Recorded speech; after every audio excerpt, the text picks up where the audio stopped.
Hello everyone, welcome to Philippines Destinations and Topics. Today's topic is, how hard is it to learn Filipino? I'm often asked, how hard is it to learn Filipino?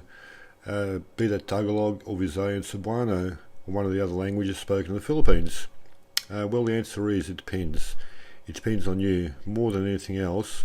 First of all, there is no learning language gene.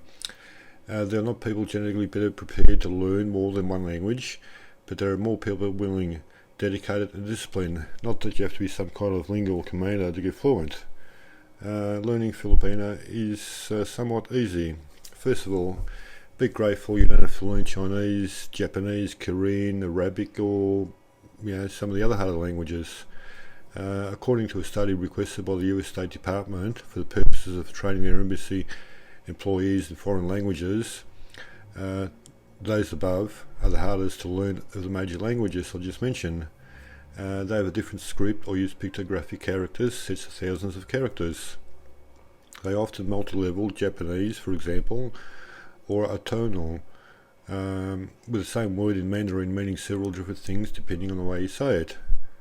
Filipino languages have simpler grammar than English and quite a few Spanish-based words. Spanish is the easiest language for a native English speaker to learn, according to the State Department survey. When we include how many English words are used by Filipinos, it gets even easier, eventually. Taglish. What is Taglish?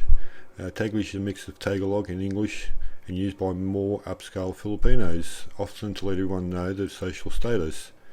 It can be frustrating at times to listen to a conversation flicking back and forth between the two languages, but I found it often lets me keep up with the plot when watching a Filipino movie. Filipino English is not the same thing, rather that it is a variation of English, which as much there is American English, Caribbean English, African English, and so on. It does take effort.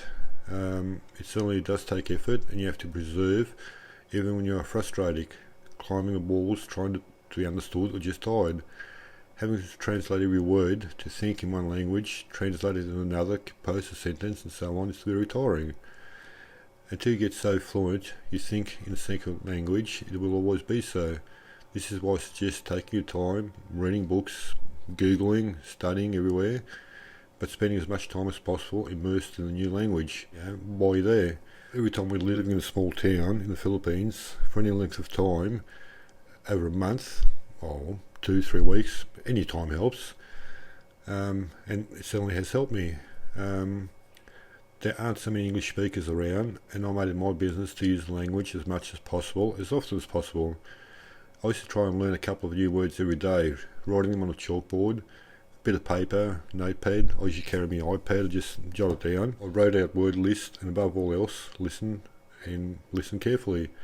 I listened to locals talking, knowing they are speaking too fast for me, but slowly I began to notice individual words and then phrases. They say any language is about 300 words that are used nearly 80% of the time.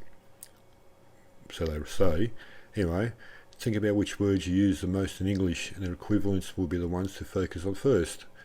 Do something, even every little bit helps every day to help progress.